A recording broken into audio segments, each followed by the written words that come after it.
The hours turned into days, and the days into a couple weeks. Tony had slowly started bringing over boxes from his own room in his parents' home and placed them all in a room adjacent to the one he had been granted as his own. His mother, a florist, had cried for hours when he had first made the announcement, but the fact that they were only 20 miles away was of comfort. She had given him a small assortment of seed packets and plant supplements to plant somewhere on the grounds. At least you're gonna have fresh vegetables to go with all that junk food that you're undoubtedly eating now that you're leaving the nest, She had said, wiping away the tears as he brought over the last of his boxes a few days ago. His father, a network administrator for one of the local businesses, had already been expecting him to be moving out on his own within a year, if not more, regardless, so he didn't cry when he heard the news. He merely shook his hand and gave him a hug, telling him that he'd be proud of him, and if he ever needed to, that he'd always be welcome to come back home. Even though Tony knew that his father had already surmised that he wouldn't be meeting his invitation. They were in sync on a lot of things, and seemed to be able to communicate without words sometimes. Well, that's what his mother had said at least. He'd given him a new PDA system that was fresh off the market, as well as a few various medical texts that Tony had always tried when he entered the bookstore together. His older sister by 2 years, already off in college under an undecided major, had sent him an email of congratulations and a gag gift by snail mail. Parting my family shouldn't make me feel sad, a small part of him said. Then again, it still is so close. And that was that. Now he had all of his boxes in the manor in that adjacent room, and he was almost unfinished restoring his room. He had been sleeping in a sleeping bag on the floor for the past week, but soon he would be able to reassemble his bed frame in the bedroom, which would also serve as his office of a sort. One had assisted where he could, and the two were becoming fast friends in spite of the dissonance they had both felt after having first met. Tony would tell him more about the world around him, what high school had been like, and a few of the major headline events. Mortimer, in turn, would recall times long gone, bits and pieces of his great history. So very different the two were, but when together, it was as if they were merely distorted reflections of each other, so very alike. Eve had noticed how closely the two were becoming, and despite her annoyance at the vampire's newfound glee, she too found herself listening in on the stories from both sides, casually as she stood outside the door at times, just barely out of view. Tony could hear her approach, but quickly learned to let her think that the two were fooled. She hadn't thought her coldness, or chilled her past rage against her servant, but she seemed to be making progress at least. That, in and of itself, was good news to her. Today she had decided to go into town and check on her email, as she did once a week at the local library.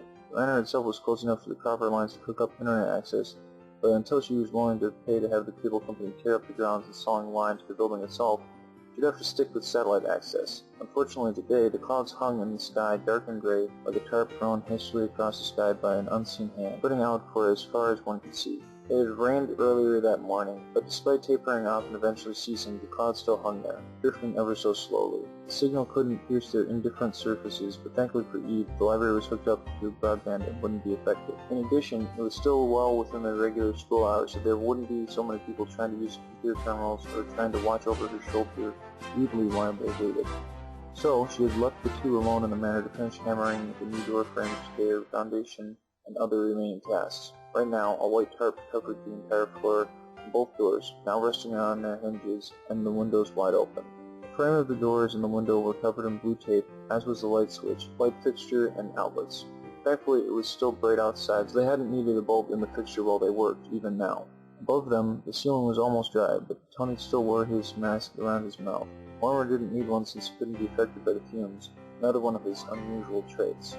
They had already painted 2 of the walls and were finishing up on the last 2. A paint bucket and 2 pails were behind both of them, next to one of the finished walls, and occasionally one or the other would have to get more paint to apply. Today all the work necessary on his room would be finished, and while he worked on other tasks the room would dry until it was time for him to sleep. Eve had him perform various repair work where it struck her as necessary, in addition to fixing up his own room each day. Typically the tasks were as simple as plastering in some cracks in a wall and reapplying paint over them. Other times, like 6 nights before, he had to tear into one of the walls to find out why one of the outlets didn't work. It hadn't been the outlet itself, since he had tested it separately to make sure. When he found the source of the trouble, however, Eve shrieked. A family of mice had formed a nest in one of the walls, and evidently one of them had chewed on the wire not far from it. Tony was glad that it hadn't shorted out the entire circuit, but the mouse family had learned their lesson. They didn't chew on any more wires, but they were obviously gathering various crumbs and lost objects. Eve's shriek had driven them away in fear, and when they examined the nest she found a pair of earrings that she had thought she had lost almost a year ago. Tony had suspected that there was after his first night in the manor, but it seemed Eve had been oblivious to the notion. She ordered him not only to fix the outlet and the wire leading to it, as well as the wall obscuring the wire, but also to hunt down and kill every single one of the mice. It had taken him 2 days to place traps and seal cracks in all the walls, a futile gesture, Tony knew, since the mice could chew through the material to get out later, so he coated some of it with poison in addition to gassing them. 2 nights ago, Eve finally considered that they were probably all dead, but she still wanted to hire an exterminator to make sure, which, as I had stated, they all were. He congratulated Tony on his efficiency and gave him his card before giving Eve a moderate bill, merely for having come out. Eve paid him, but was furious, grumbling for hours afterward. Now, however, Tony and Mortimer were able to work without interruption. Well, without outside interruptions at least. After working non-stop for a considerable amount of time, Tony had taken off his shirt, saturated with sweat, but Mortimer still wore his inner shirt at least. His vest and coat were in his own room, and Tony wondered if he had any wardrobe beyond the working attire he always seemed to have. Oh, certainly, the pattern and subtle hue differences were evident, but it seemed he only wore his uniform of sorts, and never varied his wardrobe in the entire time Tony had seen him, save the pajamas. Tony's ears were covered by his headphones, which were playing an unusual playlist consisting of Amadeus and Atreyu, among other things. So he hadn't heard what Mortimer had started saying at first when he heard the vampire speak.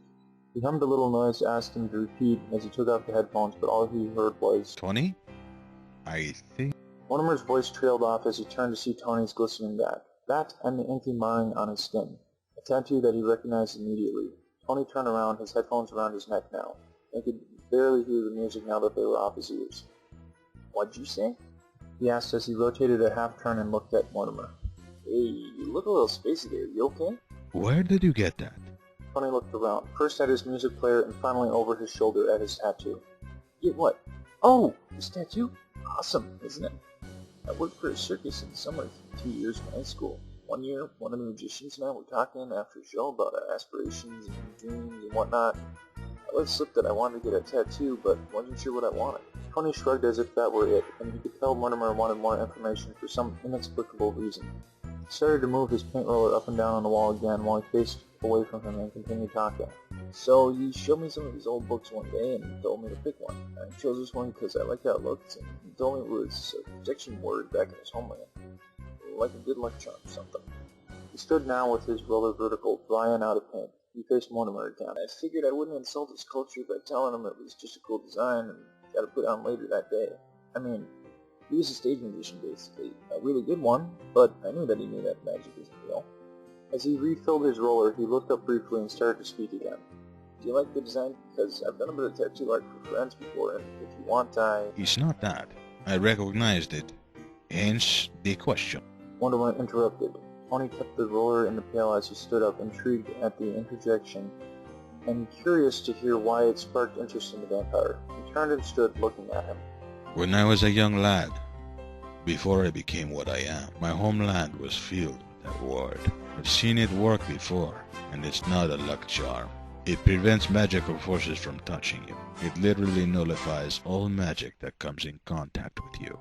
Tony tilted his head down a little, waving a hand back and forth, his eyes closed as he tried to process what Mortimer had said. Wait. So why didn't it revert you to a pile of bones or something when you shook me?" Mortimer pinched the bridge of his nose and made a groan. His other hand seemed to grow slightly, his fingers becoming more rigid, sharper, like claws. "I'm not using magic on you in order to stay as I am. Hence, it does not affect me. When I tried to make you forget earlier, I did, so it didn't work. If I had tried to strike you with my claws extended..." He pushed his clawed hand forwards, and even before it could touch Tony's flesh, it started to revert, and it was a human hand, in appearance at least, that shoved him back slightly. "They will revert back to normal before harming you. In addition, I couldn't turn you because although vampirism is a retrovirus, it still requires a small amount of magic to actually trigger the change. While your ward is in place, it'd effectively neutralize it if you were infected." Tony frowned for a moment, silent. Mortimer waited, and eventually Tony bent down, picked up his roller, and started painting again. Quiet continued for another minute as Mortimer too renewed painting. Finally, Tony broke the awkward silence as he looked at the wall he had finished, a finger against his bottom lip, his other hand loosely holding the paint roller. "That's good to know, I guess. Bit morbid, but interesting." "Indeed. Do you wish to keep this a secret?" Mortimer finished his wall and examined it as well. Nah, we don't need to. It's not like it can cause any harm or be a threat to anyone, so why keep it hidden? I suppose so. Mortimer and Tony remained silent for a moment once again. He certainly is a strange lad, isn't he? Mortimer thought to himself even as they examined the room and their work. They had done a fair job. A few specks of paint on the wooden floor here and there, but it was still wet and came out relatively easy. Not that it was in pristine condition anyways. The wood was old, part of the original building, and its surface had never been lacquered. It had pits and scratches, but Tony would be able to fix it as well as the other damages to the manor. Mortimer's original suspicions of the new caretaker might very well have been unfounded, but he was definitely someone to watch. A person who had a hidden gift of knowing magic, and a person who had decent skill in various aspects. He learned quickly and analyzed things with a keen eye and a sharp mind. That much he had seen so far, even if it was just a glimmer. Mortimer would definitely be watching him. Until he was certain that his employer and his own personage could trust him, he might be a formidable ally, or a troublesome foe. Only time would tell, as it often did.